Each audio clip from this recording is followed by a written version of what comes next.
जाड़ा और चिता का जंगल।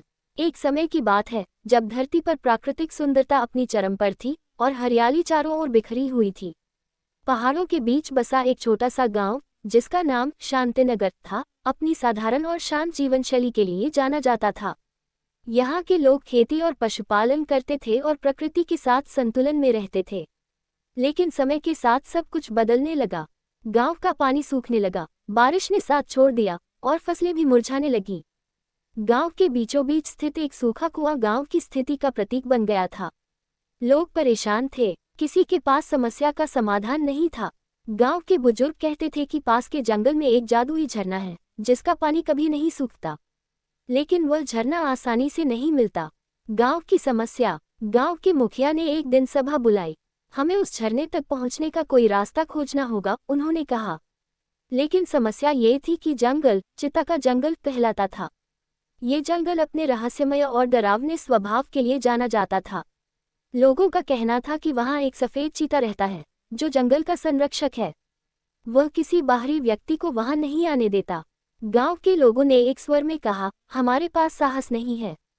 जो भी जंगल में गया वह कभी वापस नहीं लौटा। तभी जाड़ा नाम की एक लड़की आगे बढ़ी। जाड़ा एक साधारण किसान की बेटी थी, लेकिन उसका दिल और सोच असाधारण थी।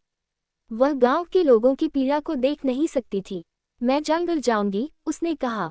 मुखिया ने कहा, यह आसान नहीं होगा बेटी। वह चीता बहुत खतरनाक है। तुम्हें अपना पूरा साहस दिखाना होगा।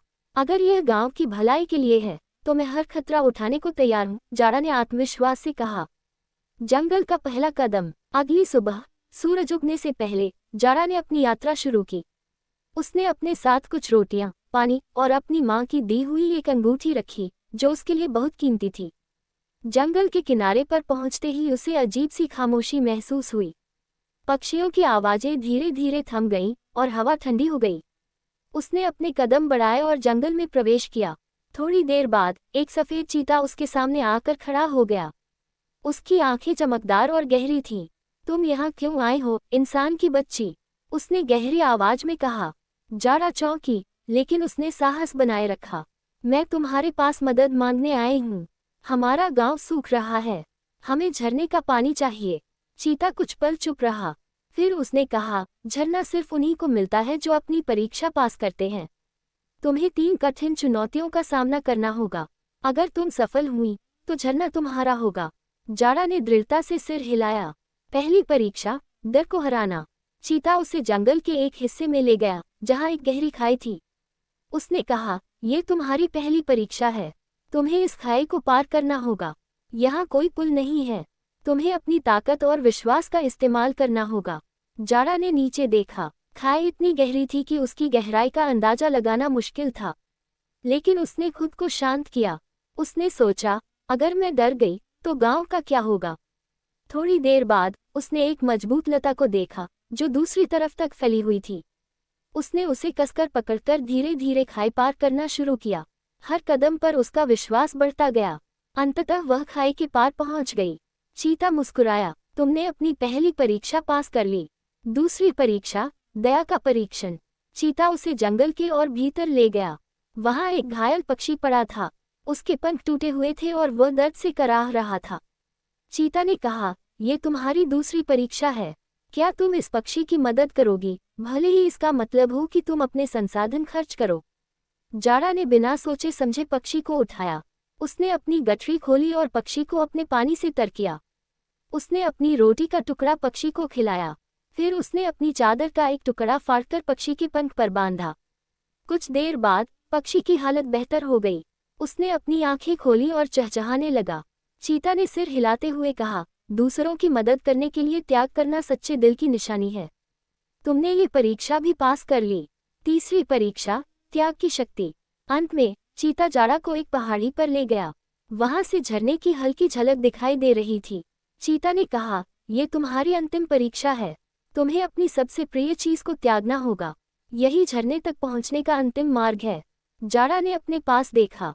उसके पास उसकी मां की दी हुई अंगूठी थी।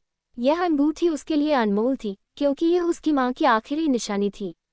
लेकिन उसने झिझके बिना अंगूठी उतारी और चीता को सौंप दी। चीता ने मुस्कुराते हुए कहा, तुमने साबित कर दिया कि तुम झरने की सच्ची हकदार हो। झरने का प्रकट होना। अचानक झरना पूरी तरह से प्रकट हो गया। वह झरना इतना चमकदार और पवित्र था कि उसकी हर बूंद जीवन से भरी हुई थी। जारा ने अपने पात्र को पानी से भरा और गांव की ओर लौटने की तैयारी की। चीता ने उससे कहा, यह झरना अब तुम्हारे गांव की प्यास बुझाएगा, लेकिन याद रखना, इसका पानी केवल सच्चे दिल और अच्छे कर्मों के लिए उपयोग में लाना। गांव की खुशी। जारा झरने का पानी लेकर गांव वापस पहुंची। उसने पानी कुएं में डाला और चमत्कार हुआ। कुआं भरने लगा। गांव के लोग खुशी से झूम उठे। फसलें फिर से लहराने लगी और जीवन में नई ऊर्जा आ गई। गांव के मुखिया ने कहा, जारा, तुमने अपनी बहादुरी और दया से गांव को बचा लिया। तुम हमारी नई नेता हो। जारा ने विनम्रता से कहा, ये सब झरने और चीता की कृपा से हुआ है। हमें प्रकृति के साथ संतुलन बनाए रखना चाहिए। एक नई शुरुआत। जारा की इस यात्रा ने गांव को न केवल पानी दिया, बल्कि यह सिखाया कि साहस, दया और त्याग किसी भी समस्या का समाधान कर सकते हैं। उसने अपनी मां की सीख को अपने जीवन का हिस्सा बनाया और हमेशा गांव के लोगों और प्रकृति की भलाई के लिए काम करती रही।